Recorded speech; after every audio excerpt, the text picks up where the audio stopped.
Coucou à tous, alors on se retrouve ici chez mon homme.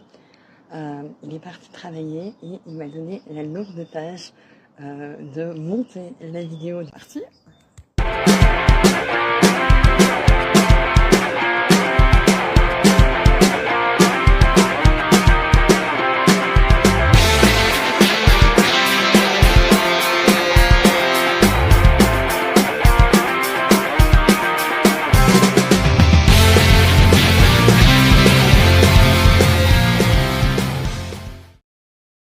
Au départ, je voulais aller à Crozon, parce que Crozon c'est très beau, il y a des belles photos et tout. Je me dis, tiens, Douala c'est au milieu, tiens, à Douala il y a des douches. On va aller aux douches à Douala.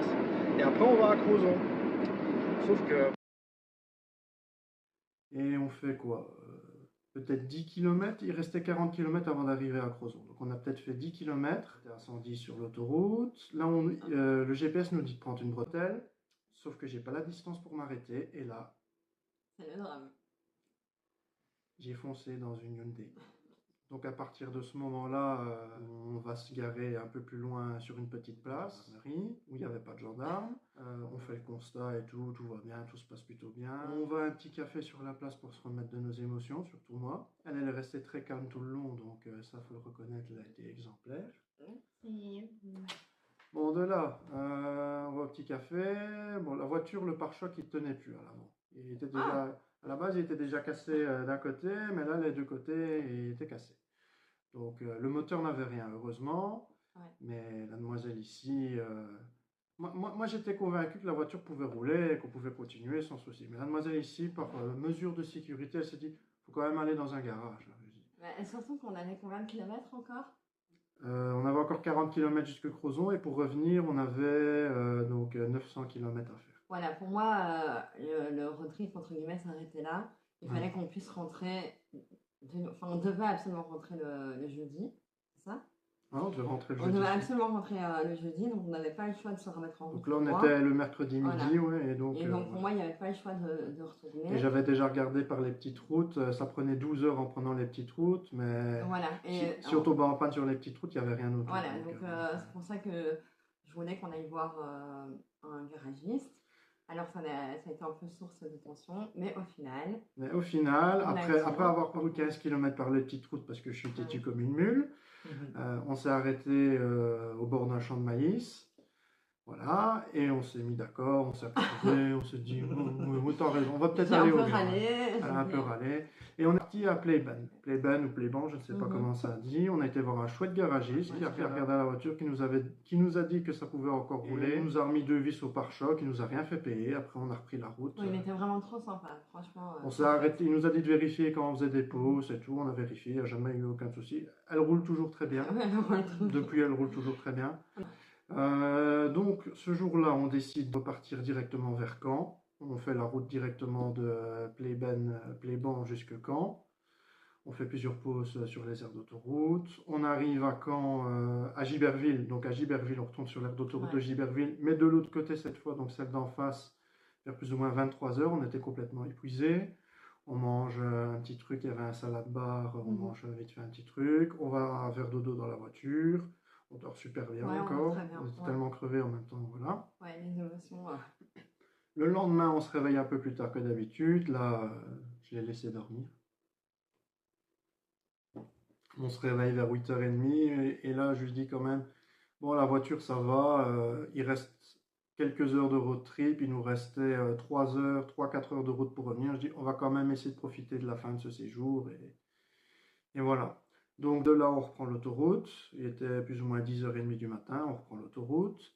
Et à un moment donné, sur l'autoroute, j'ai dit, tiens, on va reprendre les petites routes. Donc on part vers Dozulé, on passe par Pont-l'Évêque, on prend le pont de Normandie, puis le pont du Havre, on passe au-dessus du Havre. Et après, on a continué sur les nationales jusqu'à Amiens, vers Valenciennes, pour au final revenir à la maison vers 17h le jeudi. Voilà.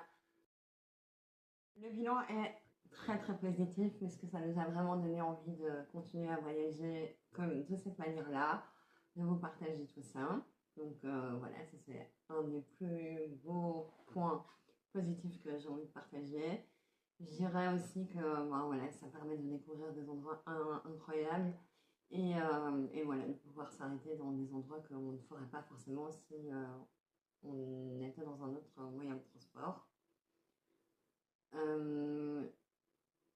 Je dirais aussi que j'ai vraiment envie pour les prochains road trips de faire plus attention à là où on va dormir, donc de trouver des endroits un peu plus spéciaux que la première fois. Maintenant, on a trouvé Voilà, l'application. ouais, donc on l'a vraiment fait pour le deuxième road trip et ça nous a permis d'avoir de jolis endroits pour dormir. Donc voilà. Le nom de l'application, c'était Park Night, Park for Night. Ouais, franchement, c'est une très bonne application. Et je dirais que voilà, ça renforce un couple parce que ça permet de voir comment les personnes réagissent en cas de stress, en cas de fatigue, en cas de...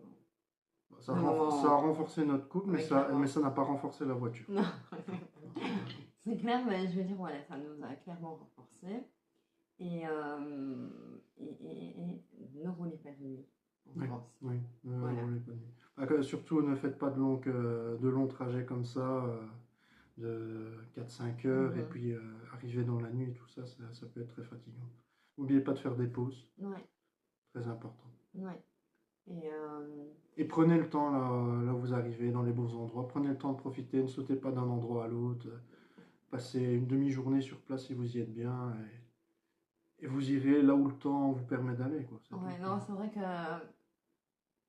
mon amoureux, il a trouvé, et c'est vrai, moi aussi, qu'on n'a pas tellement...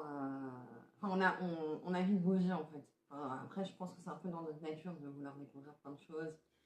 Et voilà, mais comme c'est le seul conducteur, il faut quand même faire attention à ça et voilà, penser à la fatigue que ça peut engendrer.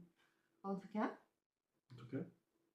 quelque chose à rajouter? Vous pouvez nous suivre sur YouTube, là ils sont sur YouTube. Et si vous avez aimé, en tout cas, abonnez-vous, comme ça nous on peut continuer ce qu'on aime faire.